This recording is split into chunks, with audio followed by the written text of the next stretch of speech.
안녕하세요. 현지 유학생과 직장인이 전해주는 팟캐스트 독일에서 일어나는 웨이크업 독일입니다.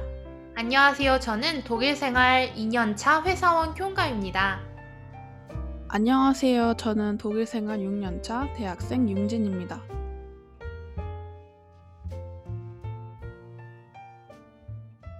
쿄가님, 우리 맥주 1편에서는 네. 맥주의 역사 알아봤잖아요. 계곡인 네. 맥주의 역사 대장정. 벌써 깡마득해요. 맥주 수수령. 맥주 순수령 몇 년도인지 기억나요?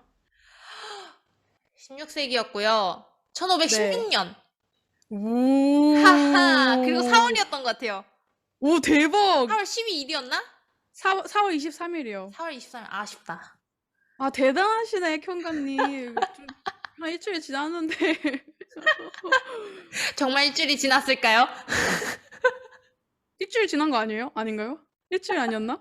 며칠 전이었나요? 아, 기억이 안 나. 아, 대단하시네요. 네, 이제 우리 맥주 순수령 말고도 뭐 배웠었죠? 아, 맥주 순수령에 등장하는 재료 3가지 혹시 기억나요? 기억나요. 그때는 효모의 존재에 대해서는 알고 있었는데 효모가 정말 꼭 필요한 거라는 거에 대한 인식을 못하던 시기였어요. 그래가지고 맥주 순수령에 해당하는 재료는 물, 보리, 그리고 호비였어요. 네, 맞아요. 그 독일 맥주 협회에 따르면은 효모의 존재를 알고 있었다긴 하는데 이제 효모가 진짜 뭔 역할을 하는지 효모의 정말 제대로 된 정체가 뭔지는 확실히 몰랐었던 거죠. 네, 네. 네. 그래가지고 제가 거기에 대해서 설명을 해드렸었잖아요. 아무도 궁금해하지 않으셨겠지만. 이따가 이제 우리 소감하는 시간에 제가 들어왔던 소감 네. 피드백을 다 얘기하고 싶어요. 그게 더 기대되는데요? 네, 네. 그래서 이제 아주 잘 설명해 주셨어요. 이제 맥주 순수령에 등장하는 3가지 재료가 뭔지도 알았고 네. 이제 효모가 왜 필요한지 설명도 했으니까 근데 효모가 진짜 무슨 역할을 하는지 네. 어떤 과정에서 효모가 사용되는지 뭐 그게 어떤 역할을 하는지 제가 또 설명을 드릴게요. 알겠습니다. 마지막에 효모를 넣으니까. 그래서 이번에는 맥주를 실제로 어떻게 만드는지 무엇으로 만드는지 제가 설명을 해드릴게요. 드디어! 아무도 궁금해하지 않으시겠지만 쿄가님은 아니요, 저 그냥 너무 궁금했어요. 맥주 대체 어떻게 만들지? 아무도 궁금하지 않았던 것 같은데 저만 궁금했나 봐요. 네. 이 현대에 들어서는 또 다시 여러 종류의 맥주가 나오고 있잖아요. 네. 보리로 만들지 않은 맥주도 있고 여러 맛이 나는 맥주도 있고 도수가 없는 맥주도 있고 뭐 라거도 있고 에일도 있고 많잖아요. 네. 독일에서 저는 중점적으로 독일에서 맥주가 어떻게 만들어지는지를 설명해 드릴 거예요. 순수령에 따라서 만들어진 맥주는 어떻게 만들어지는지 그 플라넷 비슨을 참고해서 제가 설명해 드릴게요. 네. 다시 한번 이거는 계속 들어야 돼요. 우리 쿄가님이 이제 익숙하시지만 우리 청취자님들은 아직도 맥주에 뭐가 쓰이는지 좀 힘들 수 있으니까 복기를 다시 해야 돼요. 어떤 재료가 필요하다고 했었죠? 4가지였는데 다시 한번. 맥주에 필요한 4가지 재료는 보리, 물, 홉, 그리고 효모입니다. 오, 대단해요. 쿄가님 이제 대단해요. 아주 외웠어요, 이제. 부전공 부전공 학사 받을 수 있는 건가요? 전석사 쿄가님 학사하세요. 저요. 주교님. 너무 웃겨. 독일에서는 맥주 대부분 보리로 만든다고 해요. 그래서 순서가 이제 맥주를 만들 때 물은 계속 들어가는 거고 첫 번째로 보리로 메가를 만들고 두 번째로 홉을 넣고 마지막으로 효모를 넣어요. 네. 네. 근데 이제 대충 재료가 뭔지 알면은 순서는 뭐 경우의 수가 별로 없잖아요. 네. 그 재료 아니까 되게 쉽네요. 그냥 물은 항상 들어간다고 하셨고, 그런 다음에 보리로 메가를 만들고, 그 다음에 홉을 넣고, 그 다음에 효모를 넣고.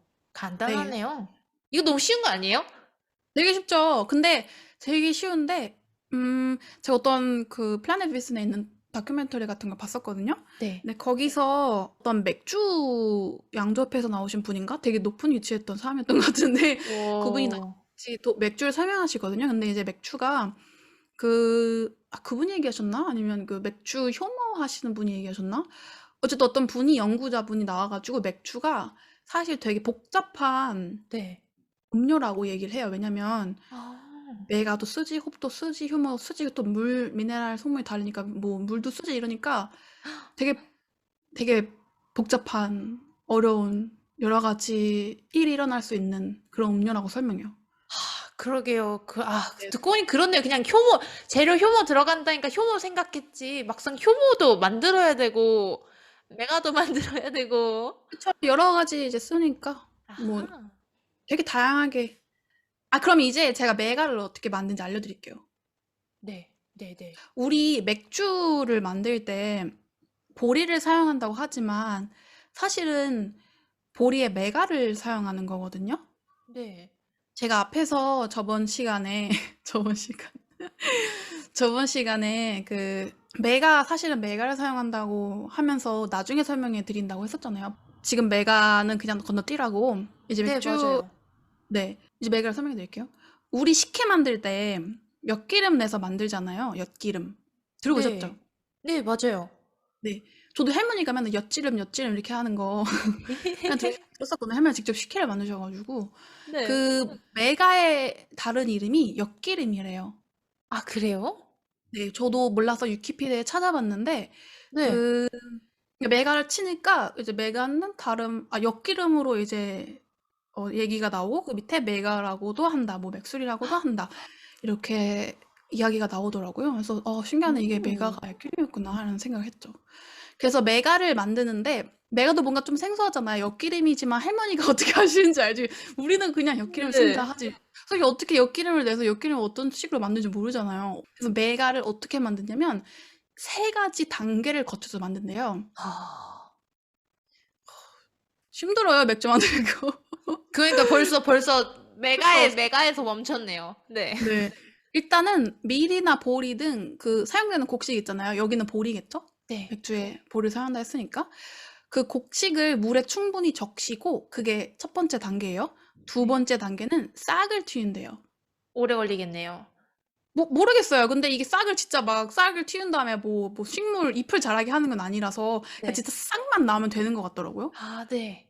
얼마나 자라야 되는지 저도 사실 잘은 모르겠고 네. 싹을 틔우고 이제 세 번째 단계는 뭐냐면 바짝 말리는 거래요.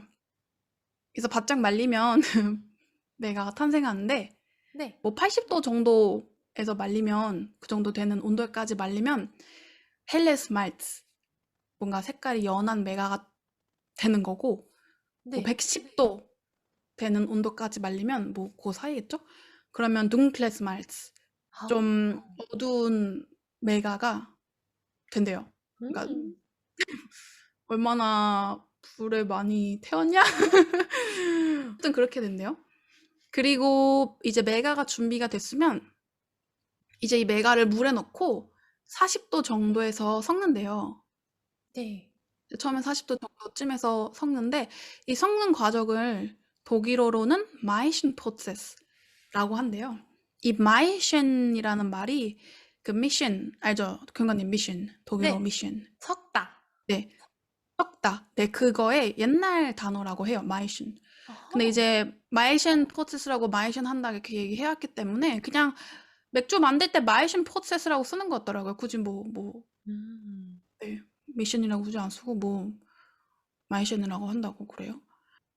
그래서 이 메가에서 싹이 났잖아요. 네. 그래서 그 메가에 싹이 나면서 당 분해 요소가 그 녹말을 당으로 바꾼대요.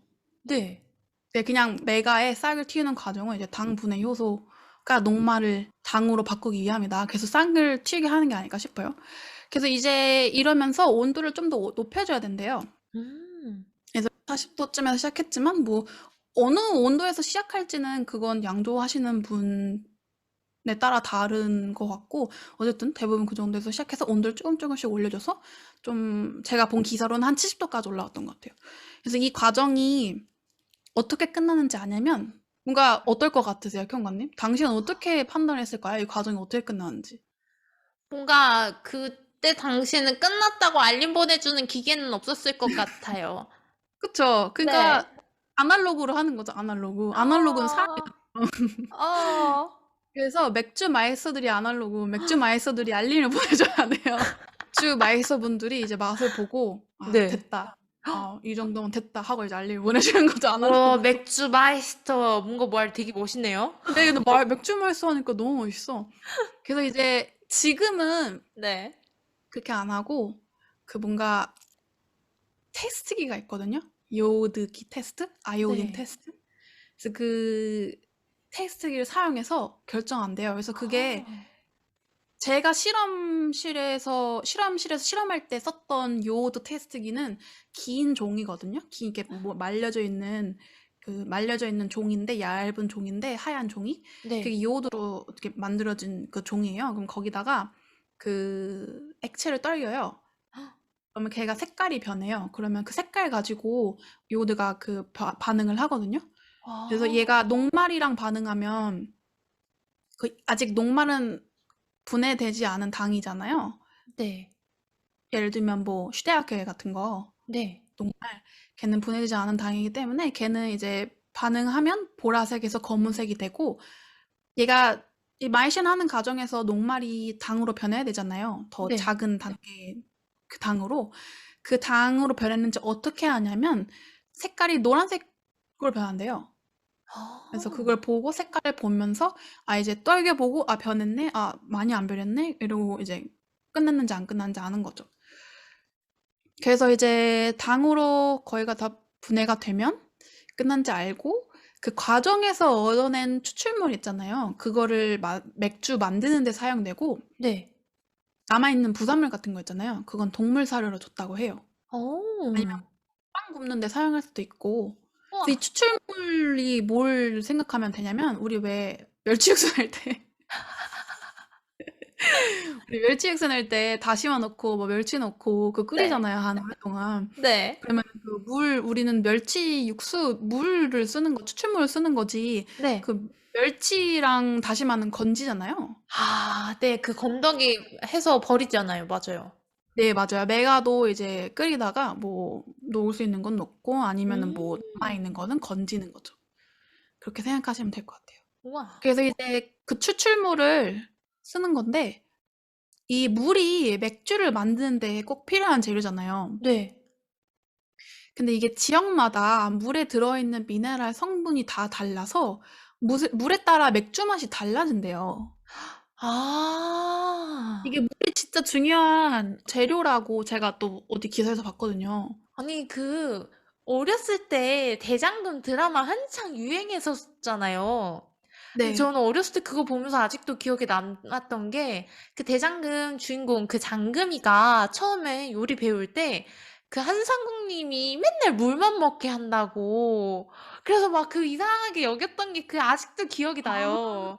그러면서 막 물맛을 보는 법을 막 배우는 그런 거였는데, 좀 네. 그때 생각하기로는 대체 물맛이 뭐가 다르다고, 그럼 요리하는 사람은 물맛까지 알아야 되나? 되게 힘드네. 약간 이렇게 생각을 했었어요. 이게 뭔가, 근데 진짜 그건 절대 미각만 가능한 거 아니에요? 제가 아는 형님 봤었는데, 네. 유튜브 짧게 올라오는 비디오를 봤었는데, 거기 소녀시대 티파니 님이 나오셨거든요. 근데 그분이 물맛을 구별하시더라고요. 이 해산물은 이렇고, 막 뭐 소주를 테스트하는 것도 아니고, 그리고 술을 테스트하는 것도 아니고 물맛을 보고 물맛을 구별해요. 나 진짜 깜짝 놀랐어요. 우와.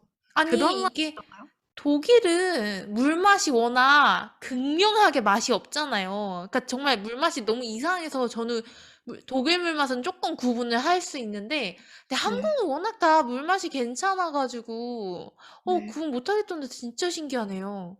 그쵸. 그래서 네. 제가 이거 뭔가 에피소드가 있는데, 에피소드라기보다 진짜 왜 어떻게 다른지를 제가 화학을 공부하잖아요. 그래서 화학과 네. 실험을 할 때 딱 처음 했던 실험이 뭐 일반 화학 실험이었는데, 거기서 본인 집에 있는 물을 떠오라고 해요. 우와.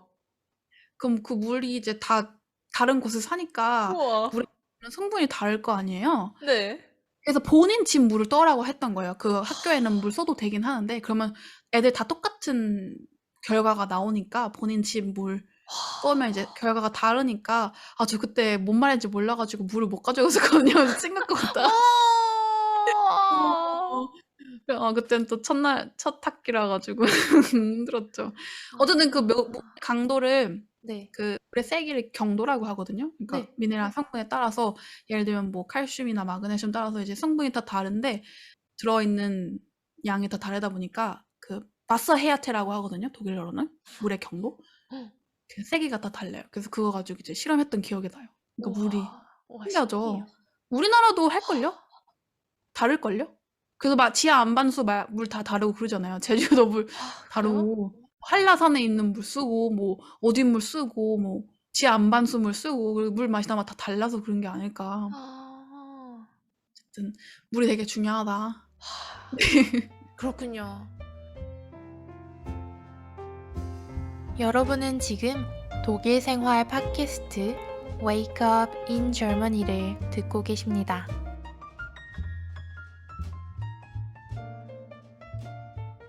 그럼 이제 메가도 만들었고 보리에서 메가도 만들었고 네. 물도 사용했으니까 그럼 네. 다른 재료 쓸 차례거든요. 어. 이제 뭐 남았죠? 이제 남아있는 건 호비랑 효모예요. 그쵸. 호비랑 효모. 효모는 거의 마지막에 넣고 이제는 홉을 넣을 차례예요. 네. 홉 들어보셨어요? 캔관님 혹시? 저 진짜 처음 들어봐요. 이게 뭔지도 모르겠어요. 이거 완전 생소한 단어죠. 사실 네. 홉. 저도 거의 처음 들어본 것 같아요. 뭔가 홉하니까 영어 홉인가? 그러게 헙헙헙. 독일어로 헙헙헙 하면 막 빨리 이런 느낌이잖아요. 홉 그래요. 어쨌든 네, 홉은 엄청 생소한 단어고 그 독일 바이에른 북부 쪽에 할로타우라는 곳이 있대요. 네. 그게 세계적으로 진짜 유명한데 그 홉을 재배하는 곳이라고 해요. 세계적으로 유명한데 홉을 재배하는 곳이다. 그래서 또 홉에 따라서 또 맥주 향과 맛이 달라진대요.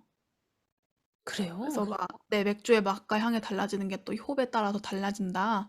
그리고 또 맥주가 씁쓸하잖아요. 맛이 씁쓸한데 그게 또 홉 때문이래요.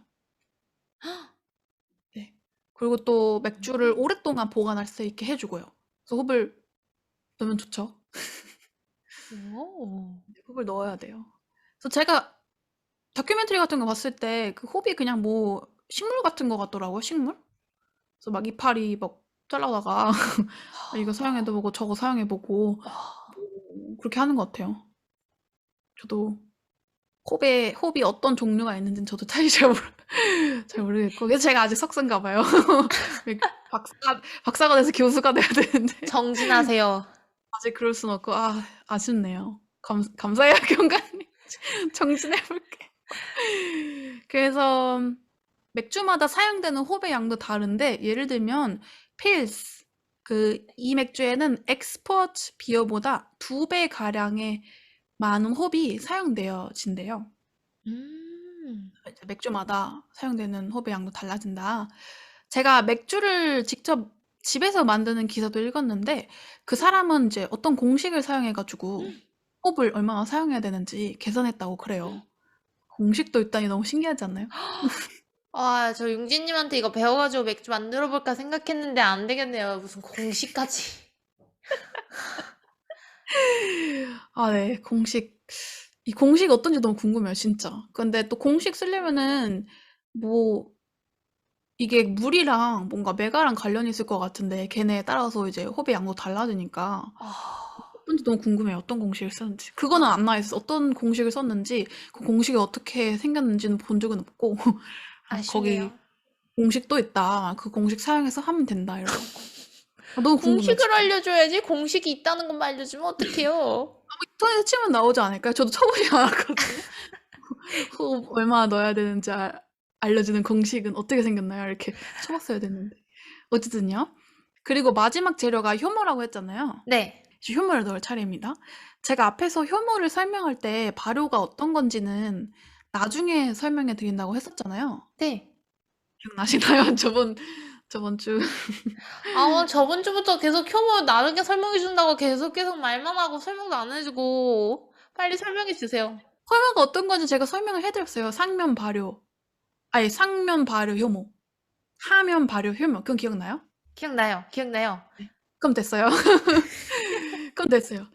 이제 효모가 어떤 일을 하는지 설명을 해드릴게요. 네. 우리 생물 시간에 뭐 세포호흡 이러면서 네. 뭐 에너지 대사 과정에 대해서 배운 거 기억나요?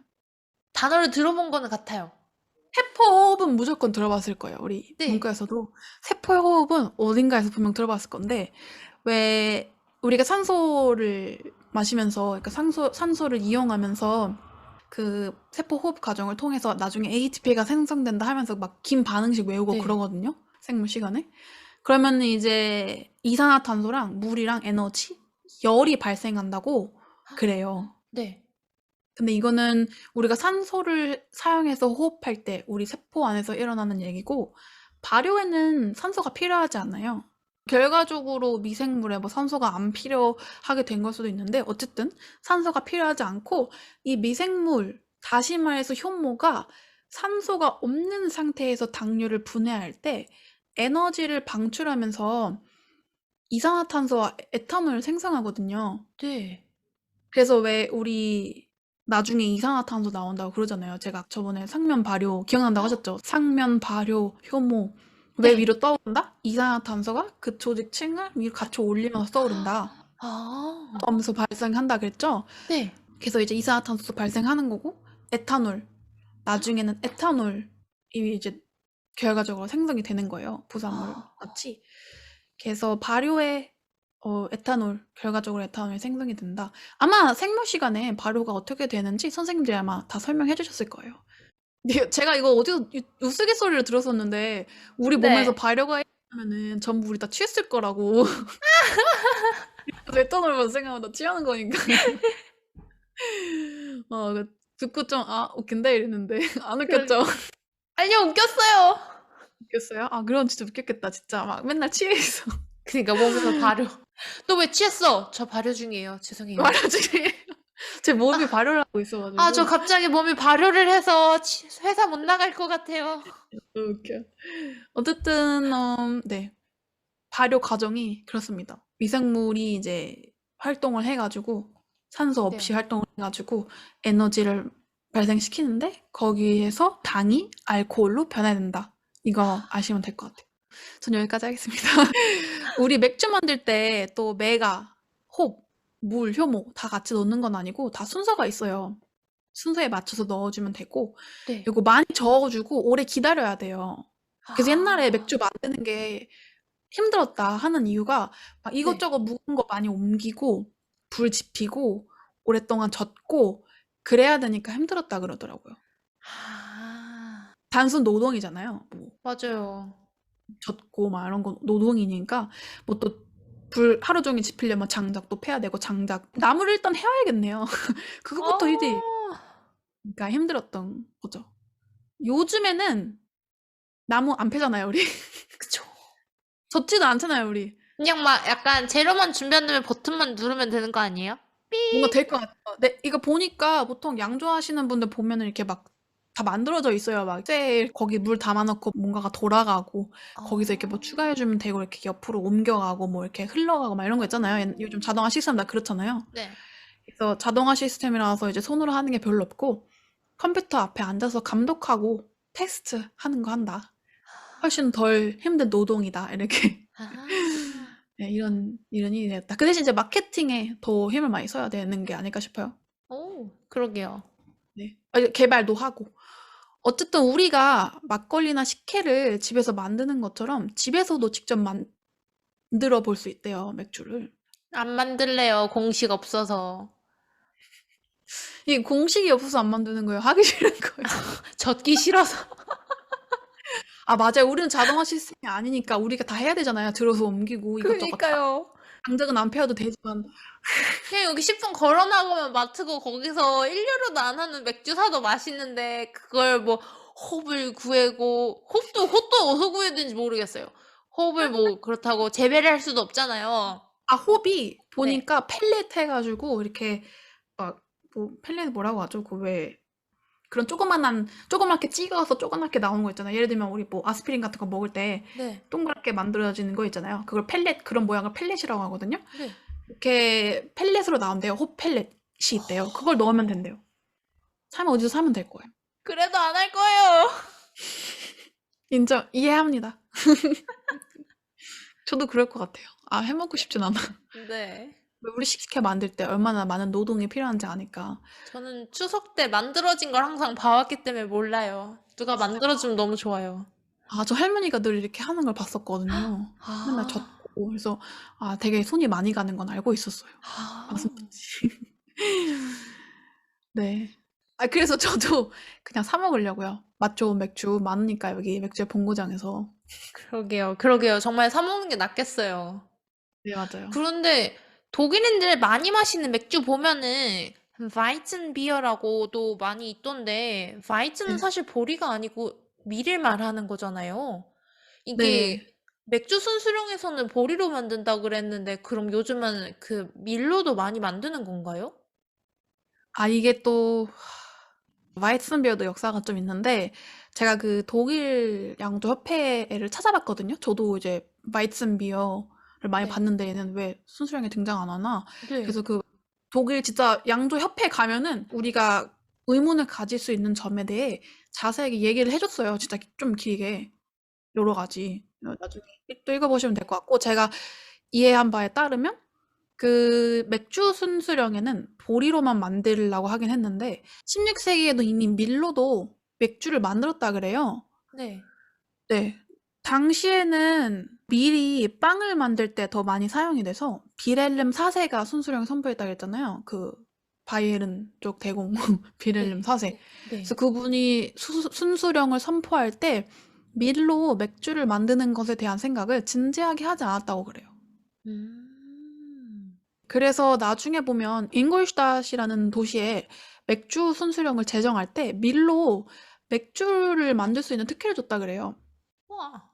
이게 돈을 많이 그 사람들이 냈다 막 이런 얘기도 있는데 어쨌든 그래서 나중에 이제 밀로도 맥주를 만들 수 있게 해줬다. 왜냐면 어떤 도시에서는 밀로만 맥주를 만드니까 보리보단. 네. 근데 어쨌든 순수령에는 맥주 순수령에는 보리만 등장을 합니다. 네. 그래서 하면 발효 맥주, 그 하면 발효 효모를 사용해서 만든 화면 발효 맥주는 예를 들면 필스너예요. 필스, 엑스포트, 헬레스 und dunkles 비어가 있는데 얘를 만들 때는 맥주 순수령에 따라서 오늘날까지도 오로지 보리 메가를 사용한다고 해요. 음. 밀 맥주 같은 상면 발효 맥주는 보리를 제외한 다른 곡식을 쓰기도 한대요. 우와.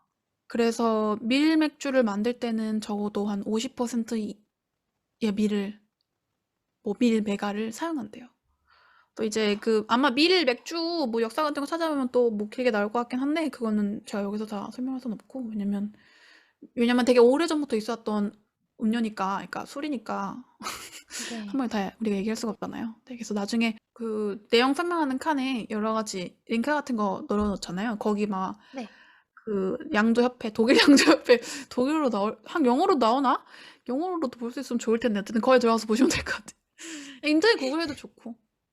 네. 저희가 출처를 아주 깔끔하고 친절하게 잔뜩 달아 놓을 테니까 좀 더 자세한 정보가 궁금하신 분들은 거기 들어가서 찾아보면 될 것 같아요. 저는 네. 지금까지 맥주에 대해서 전혀 알지 못했는데 이번 기회에 자세히 알 수 있어서 너무 좋았어요. 막 상면 발효 맥주, 하면 발효 맥주 이런 거 사실 어디 가서 들어보기 쉽지 않잖아요. 근데 융진님 네. 진짜 자료조사도 심도 깊게 열심히 하셨네요. 이거 독일어로 자료조사하고 번역하느라 진짜 고생 너무 많으셨어요. 네, 감사해요. 이게 좀 쓰다가 늘어진 부분이 없지 않아 있는데, 그래도 저도 쓰면서 많이 배웠고, 뭔가, 네, 한국말로도 이제 알 수 있어서 기쁩니다. 원래는 untergärige Hefe, 뭐, obergärige Hefe, 이렇게 독일어로 말하는데, 아, 네. 근데 진짜 아쉬워요. 제가 다 설명할 수 없어서 되게 아쉽고, 뭔가, 아까도 계속 얘기했지만, 되게 오래된 술이기 때문에 제가 다 얘기할 수 네. 없었다는 점을 이해해 주시기 바랍니다. 네, 저에겐 이미 충분히 많고 다양하고 깊이 있는 이야기였는데 용진님 너무 아쉬웠나 봐요. 이게 원래 공부하신 분들은 많이 아니까 그걸 자꾸 전달하고 싶어 하시는데 저한테는 아주 훌륭한 네. 수업이었어요. 근데 제가 이제 사람들한테 물어보니까 이런 얘기 어떻냐 제가 사촌 선생한테 물어봤거든요. 관심이 네. 없대요. 자기는 역사에 관심도 없대요. 맥주 영사 관심도 없고 맥주를 어떻게 만드는지에도 관심이 없고 그런 거 관심이 없대요. 그래서 제가 좀 현타 경관님도 그랬었잖아요. 이런 거 말고. 아, 전 사실 용진님이 맥주 하자 그래서 막 네. 어떤 맥주가 맛있는지, 어느 지역 가면 무슨 맥주를 먹어야 되는지, 네. 뭐 옥토버페스트, 네. 뭐 이런 거, 독일인들은 맥주를 어떤 식으로 마시는지 뭐 약간 이런 거 있잖아요. 약간 그런 거 해줄 줄 알았어요, 사실. 저 그런 생각 하면도 처음에는 사실 어디 지역 맥주 뭐 그런 것도 찾아봐야지 했는데 하다가 너무 길어가지고 그냥 잘랐고 네, 또 그 제가 참고한 그 매체에 역사부터 네, 나왔어요. 역사도 나오고 어떻게 만드는지가 나와가지고 네. 그대로 한 것 같아요. 근데 하면서 전 재밌었거든요. 그래서 사람들도 좋아하겠지 이랬는데 용진님 재밌었으면 됐어요. 뭐 관심도 없다는 말에 조금 아니요, 누군가는 관심 있게 우리 팟캐스트 이번 편 재밌게 들어줄 거예요. 그랬으면 좋겠습니다, 진짜. 이제 들으신다면 한 학사 정도 되지 않을까요? 맥주 학사. 아니요, 제가 학사인데요? 저 한 세네 번 들었잖아요. 제가 생각이 학사예요. 아, 학사예요? 그럼 저 졸업시켜 주시나요? 우리 저도 졸업을 지금 못하는데. 아직 알게 좀 더 많으니까 우리 효모도 더 공부해야 되고 컵도 공부해야 되고 알겠습니다. 메가도 공부해야 돼서 전과할래요. 전과 좋은 생각인 것 같아요. 우리 다음에는 포도주로 전과해볼까요? 와인으로 전과를 해보는 거 어떨까요? 좋습니다. 제가 이거 찾아보다가 네. 신기한 것도 발견했는데 이게 맥주 네. 월드컵이란 게 있대요. 맥주 월드컵. 그건 또 뭐예요? 처음 들어보는데요? 저도 처음 들어봤거든요. 근데 보니까 그냥 본인이 만든 맥주 갖다가 토너먼트식으로 네. 해서 이제 누가 이기는지 누구누구 맥주가 맛있나 이런 거 있잖아요. 그걸 맥주 월드컵이라 하나 보더라고요. 그래서 관심 있는 분들도 와, 한번 찾아보세요. 맥주 월드컵. 그래서 제가 와. 봤던 그 플라넷 비슨에 나온 그 다큐멘터리에 소규모로 양조하시는 분이 네. 그 맥주 월드컵 영어로 해주나 모르겠어요. 그 영어로 하던데 그 거기 가가지고 막 기다리는 거죠. 월드컵 누가 타나 해서 본인 이름 부르니까 테이블 위에 올라가서 막 발로 올라가가지고 막 하나 하고 내가 만든 맥주! 맥주 맛있어 막 이렇게. 그래서 이제 또 우리 왜 모든 지역마다 그 각각의 맥주가 있는 셈이라고 우리 1편에서 얘기했었죠. 그 저번 화편에서. 음흠.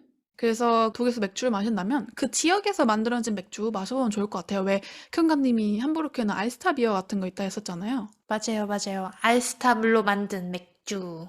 네, 독일에 오면은 필스너 이런 거는 우리 한국에서도 많이 먹어봤을 테니까 와가지고 여기 펍 같은 데 가가지고 그쪽 맥주 마셔보고 물 성분에 따라서도 또 맥주가 다르니까 맛이 네. 그 지역마다 맥주 맛 비교하면서 먹어보면 더 재밌지 않을까 싶습니다. 좋은 정보 감사합니다. 네, 수고 많으셨어요, 콩가님. 감사합니다. 팟캐스트 웨이크업 독일은 독일에 관심이 있는 한국 분들과 소통을 위해 만들어졌습니다. 공지에 적혀 있는 이메일로 사연이나 요청사항을 보내주세요. 독일 생활에 대해 궁금한 점이나 독일 와서 겪은 혼자만 알기 아까운 일화나 하소연, 고민 상담 등 모든 이야기를 환영합니다. 팟캐스트 웨이크업 독일은 독일 시간으로 일요일에서 월요일로 넘어가는 밤 12시, 한국 시간으로는 월요일 오전 7시에 업로드됩니다. 융진과 켠과의 생생한 독일 이야기 많이 들려드릴 테니 앞으로 많은 관심 부탁드립니다.